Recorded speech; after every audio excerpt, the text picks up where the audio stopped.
étudiants, 12 étudiants belges et 12 étudiants marocains, avec notre partenaire Arcopsu.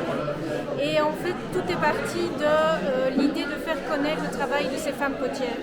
Donc c'est l'artisanat en fait comme levier de développement économique et d'émancipation des femmes dans les douars marocains.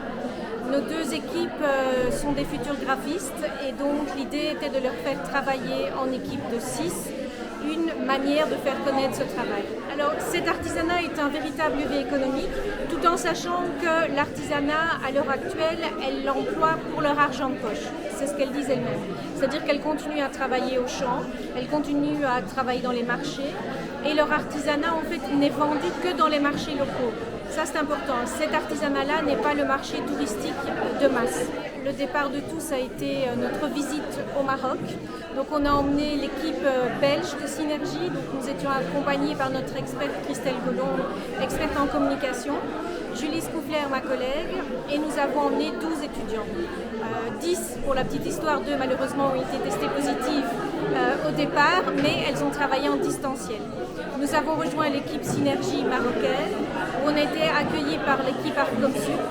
Nous avons eu la chance d'avoir M. Berrada, qui est un expert sur la poterie marocaine, et qui nous a menés, après plus de 6 heures de route, visiter la tribu des Tsoul, où nous avons pu découvrir ce magnifique travail. Et ensuite, les étudiants ont travaillé durant 3 jours à Arcopsu. L'équipe marocaine est revenue depuis quelques jours en Belgique. Elle est arrivée, les étudiants ont continué. Et cette journée est consacrée finalement à l'artisanat porteur socio-économique d'un nord au sud. Et ce projet Synergie fait partie justement de cette grande journée. Je suis graphiste au départ. Je suis arrivé à...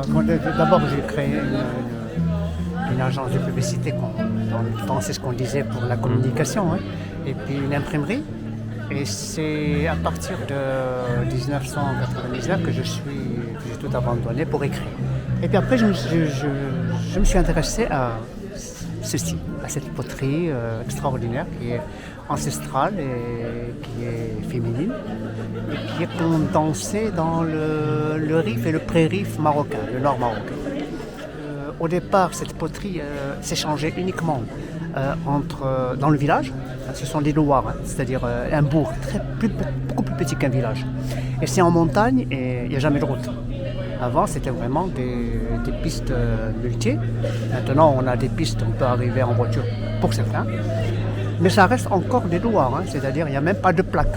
Quand on est sur les routes, on ne sait pas que tel village est à tel ou tel endroit.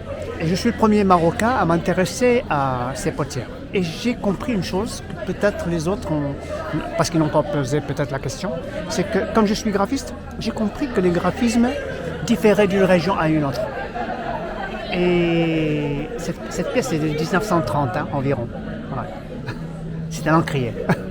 Et là, j'ai compris que c'est tribal. Et donc, je vous donne un exemple.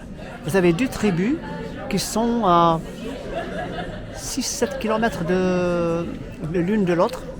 Et jamais une femme de telle tribu ne copiera, ni dans la forme, ni dans le décor, la potière de l'autre tribu. Donc, tribal. Que ce soit les étudiants belges ou marocains, ils ont adoré, vraiment. Et on le voyait dans leurs yeux. Et ça, c'est le bénéfice que j'en récolte. Et cette famille que j'ai choisie comme ça par hasard, parce que j'en connais plusieurs, elles ont été ravies de savoir qu'on s'intéresse à elles. Ces potières elles ne comprennent pas qu'on puisse s'intéresser à elles. Et on en est arrivé à la conclusion que le mieux, ça serait peut-être d'utiliser cette débrouillardise pour les aider à mettre en avant leur poterie lorsqu'elles vont les vendre sur les marchés. Donc on pense notamment à la façon dont elles vont transporter leur poterie, parce que mine de rien, le temps d'aller de chez elles jusqu'au marché, il y a des pertes, il y a des casses, et c'est pas facile parce qu'elles y vont à dos d'âne, justement. Via notre projet, on va vraiment essayer de les aider à vendre plus de poterie, mais sur un circuit court. En aucun cas on aurait pu imaginer autant d'émotion, autant de passion, autant de rigueur dans le travail, autant d'engagement de tous à différentes échelles, que ce soit au niveau des encadrants, que ce soit au niveau des étudiants, que ce soit au niveau de l'accueil qu'on a reçu ici en Belgique, en tout cas par les hautes écoles de Condorcet, par Madame Baillet. Et puis c'est surtout aussi qu'on est fiers d'avoir partagé tous ces projets avec vous, parce qu'on y croyait au final. Je dis aussi, en étant nous-mêmes marocains, on n'a jamais été voir ces tribus-là, donc c'était même pour nous une expérience exceptionnelle.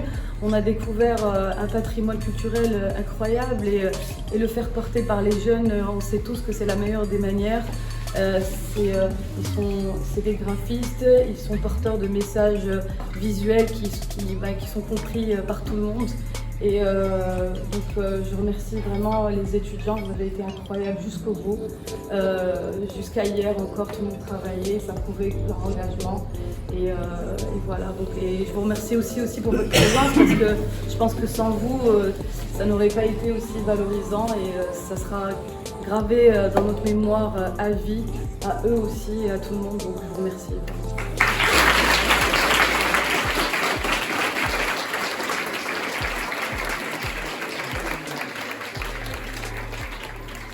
Moi je dirais que c'est une expérience qui n'est qu'humaine en fait. C'est magnifique, les étudiants, que ce soit les étudiants marocains ou les étudiants belges, ont pu en fait rencontrer une autre culture. Les étudiants marocains nous l'ont dit, ils ont été reconnectés à ce qu'était en fait leur histoire, puisque eux sont devenus des citadins, souvent dans des familles bourgeoises, et d'autres ne savaient pas qu'à 6 heures de route de Rabat, avaient encore des potières qui avaient cet artisanat qui est vraiment ancestral. Ça a permis aussi de développer des compétences de futurs graphistes. Ce projet était surtout créatif, mais tout ce qui a été dit au début, c'est qu'on est là pour valoriser la femme et ce travail artisanal de manière très simple, qui n'a pas de but commercial, mais c'est vraiment un but humain. Et grâce à cette visite chez les Tsould, dans ces tribus, c'est là où toute l'émotion a pris, et en fait c'est là où le marqueur de ce projet a commencé. Une fois être arrivé sur le terrain, d'ailleurs Carole voulait absolument être sur place pour vivre ça, parce que sans cette visite dans ces tribus, le côté synergie n'aurait pas pris. Voilà. Donc, et c'est grâce à ça, après ensuite, ils sont revenus la tête remplie et très naturellement, ils savaient dans quelle direction ils voulaient être. On a été en synergie Maroc-Belge, on a été en synergie entre équipes pédagogiques, et la synergie aussi était au niveau des projets et des étudiants. Donc c'est très fort, et comme a dit Carole, ça représente aussi les femmes, le côté social, humain surtout, avec beaucoup de valeurs qui finalement dépassent toutes les frontières et qui rejoignent l'être humain tout simplement.